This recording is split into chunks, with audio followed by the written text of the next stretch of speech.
The grand halls of Belgrave Court stretched out beneath the glimmer of winter's chill, where the stone floors seemed to hum with age-old secrets. It was late in December, and the night had settled over the palace with a heavy, silent grip. Queen Isadora, as poised and unyielding as the marble pillars that surrounded her, moved through the corridors, her footsteps echoing off the walls, each step calculated, deliberate. The weight of the monarchy rested on her shoulders, yet tonight there was an unsettling weight in her chest, a disturbance that made her movements less sure than usual. She had heard the rumors, whispers that grew louder as the days passed, seeping into the very air of the palace. Prince Hadrian, the Queen's youngest grandson, had become infatuated with someone completely unexpected, someone outside the palace's glittering walls. He had fallen for an actress, a woman from the distant land of Albion, a place where royalty was but a myth and common folk ruled. Her name was Lady Morel Vass, a star of the stage, a free spirit whose life was not defined by titles or tradition. Isadora stood before the grand mirror that reflected the faint light of the chandeliers. Her reflection gazed back at her, unreadable. As she pressed her fingers to her temple, pondering the news that had shaken her to the core. In all her years as monarch, she had never seen Hadrian, her fiery, impetuous grandson, so taken by someone. To her, it felt more like a momentary whim, a fleeting infatuation that would pass as quickly as the winter snows. But it was the manner in which he had fallen for Morel that unsettled her. He spoke of her with an intensity that suggested he saw something beyond mere affection. She was not naive. She had seen young love come and go in the court many times before, but this was different. Hadrian, for all his impulsiveness, had always been a reflection of his lineage, a creature of the court, attuned to its demands and expectations. So, why did his heart now belong to a woman who seemed to exist entirely outside those rules? Isadora's thoughts were interrupted by the soft tap of knuckles against her door. Lord Bertram Clive, the Queen's most trusted adviser and confidant, entered the room without waiting for a response. He had always been a steady presence, someone who knew how to read between the lines, to understand what was left unsaid. "My Queen," he began, his voice low and respectful. "I hear the prince is quite taken with this actress. It seems unorthodox." Isadora's eyes narrowed slightly as she turned to face him. "Unorthodox?" she echoed, her tone a soft, dangerous murmur. "Is it, Bertram? Or is it simply that I've spent too many years governing a world built on tradition to see what's plainly before me?" Bertram chose his words carefully. "The court has always believed in duty, in marriage for alliance, in love as a secondary consideration. And yet," Isadora continued, her voice steady but colder now, "my grandson has fallen for a woman who knows nothing of duty, of alliances. A woman who chooses him not because of his title, but despite it." There was a brief pause, the silence thick with unspoken words. The Queen turned away from him, her gaze wandering to the frost-covered window. She felt a pang of uncertainty. This woman, Morel, had a power and ability to pull Hadrian away from the path he had always been expected to walk. Isadora could not decide if that power was something to fear or something to respect. In the stillness of the room, Bertram cleared his throat, then added quietly, "Shall I arrange a meeting with the lady to assess her suitability?" Isadora's lips tightened, her gaze still fixed on the frozen world outside. She did not respond immediately, lost in her own thoughts. The Queen had always been in control, always certain, but this was new, and it troubled her more than she would admit. Days passed, and the winter winds carried with them a sense of unease that lingered in the halls of Belgrave Court. The whispers that had once been hushed grew louder with each passing day, and Isadora's concerns about Prince Hadrian's relationship with Lady Morel deepened. She could no longer ignore the tug of curiosity that gripped her heart, Despite the unease, she knew that action was needed. The truth of the matter had to be uncovered, and for that, she had to meet the woman herself. The Queen's advisors worked quickly to arrange the event. It would be a grand charitable banquet at Balmoral Hall, one of the finest venues in the kingdom, designed to showcase the royal family's charitable endeavors. It was the perfect setting for Lady Morel's first official introduction to court. Isadora would not be swayed by rumors or idle gossip. She would see for herself the woman who had captured her grandson's heart. On the night of the event, the palace buzzed with excitement. The ballroom gleamed with golden chandeliers, casting a warm glow over the glittering guests. But despite the lavish surroundings, Isadora's attention was fixed elsewhere. Her gaze scanned the room as she gracefully made her way through the sea of lords, ladies, and dignitaries. Her eyes searched for the woman who had stolen Prince Hadrian's affections. Then, the doors opened and Lady Morel entered, her presence commanding immediate attention. She moved through the crowd effortlessly, her navy gown trailing softly. Behind her, she was not a woman of pretension, but there was an undeniable confidence in the way she carried herself. The low hum of conversation ceased as the guests turned to look. It was not often that someone outside the royal circle made such an impact. Morel's beauty was undeniable, but it was her poise that truly struck Isadora. The actress did not seem intimidated by the royal crowd, nor did she try to impose herself. She simply existed, her every movement calculated yet effortless, like a dancer who had learned her steps from years of practice. As she made her way across the room, she greeted dignitaries with grace and charm, her laughter ringing out like a soft melody. Isadora watched from a distance, her sharp eyes taking in every detail. There was a quiet strength in Morel's demeanor, an energy that made her stand out among the opulent guests. Yet, it was the way Morel moved toward Prince Hadrian that made the Queen pause.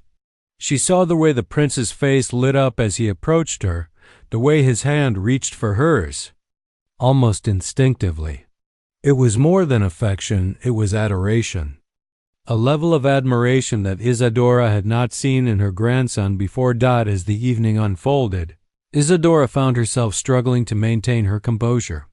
She had expected to see an actress playing a role, someone who would be easily dismissed by the rigid structure of the court. But instead, she saw someone who was wholly authentic, someone who knew exactly who she was and where she stood. Morel's interactions with the guests were seamless, her conversations light yet meaningful. Even the notoriously aloof archbishop seemed captivated by her, exchanging light-hearted banter over the dessert table. It was not long before Isadora's attention turned to her trusted advisor Bertram, who stood nearby. His face was unreadable, but there was a glimmer of recognition in his eyes.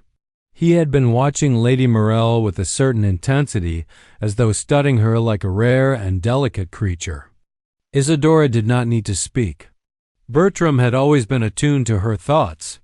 He could sense her unease, her need for answers. At the end of the evening, Isadora felt conflicted.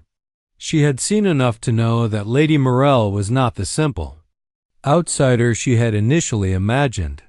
She was not merely playing a role in her grandson's life. She was becoming the leading lady of it. Yet, something in Isadora's heart stirred. Was it admiration or fear? She could not tell. She had been skeptical, yes, but now she was beginning to wonder if perhaps this woman was not the threat she had once believed her to be. For the first time in months, Isadora felt uncertain.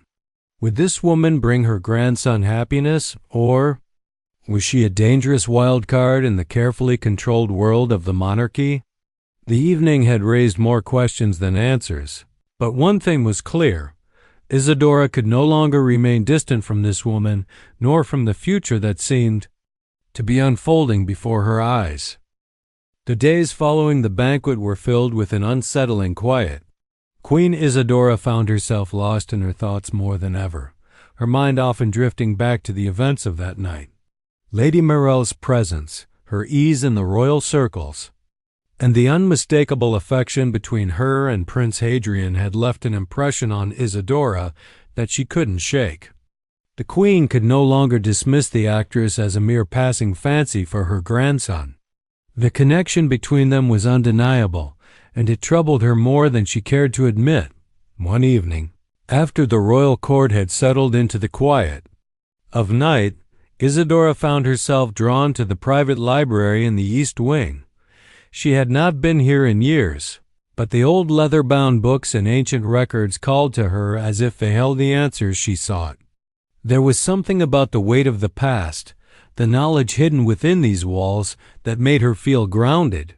But tonight, it wasn't history she was seeking, it was the truth, the elusive thread that had been tugging at her for weeks. Isadora moved through the rows of books, her fingers brushing over the spines as she searched for anything that could offer insight into the situation at hand. Her eyes stopped on a collection of personal letters neatly tied with a crimson ribbon. These letters had been written by members of the royal family over the years, many never meant for public eyes. They were private, vulnerable, and often told a story far different from the one the world saw. Curious, Isadora untied the ribbon, the soft whisper of the silk stirring in the still air. She opened the first envelope, her eyes scanning the elegant handwriting inside. It was a letter from Prince Hadrian to someone. The date was months ago, before the rumors of his romance with Lady Markle had even begun to swirl. As she read, the words became clearer. Hadrian had written to Markle, though he had not yet fully known her. The letter spoke of his admiration, of how he had been drawn to her warmth and kindness from afar. As the Queen continued reading, her heart skipped a beat. The words were raw, unguarded. Hadrian had written not just of his growing attraction to her, but of his fear that she would never accept him for who he was, fear that their lives were too different for such a love to thrive. The letter was filled with vulnerability, his struggle to reconcile the world he had been born into with the world Markle represented. Isadora could feel the weight of the emotion in her grandson's words. There was no denying it now. Hadrian's feelings for Markle were not the fleeting infatuations of a young man. He was in love deeply and irrevocably with someone who lived in a world far removed from the royal court. With trembling hands, Isadora set the letter down. Her thoughts were racing now, conflicted. She had always prided herself on her ability to read people, to understand their true nature beneath the surface. And yet, she had misjudged Lady Markle. She had assumed that the actress, an outsider, was a threat to the traditions that held the monarchy together. But what if Markle was not the danger? What if she was the catalyst for change that Hadrian needed? Isadora's mind wandered to the future, to the possible consequences of their union. Hadrian and Markle were not just two people falling in love. They were two worlds colliding. A love between them would disrupt the very fabric of the monarchy. The carefully constructed world Isadora had spent her entire life preserving. But was that such a bad thing? The Queen closed her eyes for a moment, allowing herself to process the revelation. She had never expected to find herself in this position, to be torn between loyalty to tradition and a growing understanding of her grandson's happiness. But the truth was clear.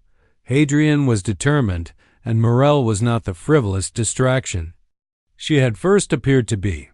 She was real, and she had captured his heart in a way that no one else ever had. Isadora stood there in the dimly lit library, the letter still resting in her hands. Her world, which had always been so certain, was now clouded with doubt. The future of the monarchy was at stake, and the path ahead was unclear. But for the first time in a long time, Isadora felt a sense of fear and uncertainty she had never known. What was she supposed to do now? How could she protect the legacy of the crown when the very thing she held dear, the traditions, the rules, seemed to be at odds with the love that had blossomed between her grandson and this woman? The answer was not yet clear, but the wheels A fate had already begun to turn. Weeks passed, and the quiet tension that had settled over the royal court only grew stronger. Queen Isadora could no longer keep her distance from the situation. The more she thought about the letters, about Prince Hadrian's feelings for Lady Morel, the more she realized that her role in all of this could no longer be that of a passive observer. Something had to be done. She had to confront the issue. One spring morning, as the first rays of sunlight bathed the palace in a soft golden glow, Isadora made a decision. She called for Lady Morel to join her for tea in the solstice room, an elegant, glass-enclosed space where the Queen often sought solitude. It was a place where time seemed to slow, where the world outside could be momentarily forgotten. It was the perfect setting for a conversation that could alter the course of the future. Lady Morel arrived punctually, as was customary, dressed in a simple yet elegant gown. Her face was calm, though there was a certain wariness in her eyes, as if she knew what was coming. She had heard the rumors that swirled around the court, the quiet whispers about her relationship with the prince. She knew this meeting was inevitable. What she did not know was how much Isadora had already come to understand. Isadora stood by the large window, gazing out at the gardens as Morel entered the room. There was no grand greeting, no formal exchange of pleasantries. The Queen simply gestured for the actress to sit, and once Morel had taken her seat, Isadora began to pour the tea. The silence between them was thick. As both women knew that the conversation ahead would not be easy, Isadora spoke first, her voice low and measured. She did not beat around the bush. She had never been one for such pretenses. She placed the teapot down on the table with a soft clink and looked directly at Morel. "I've read the letter," the Queen said, her gaze unflinching.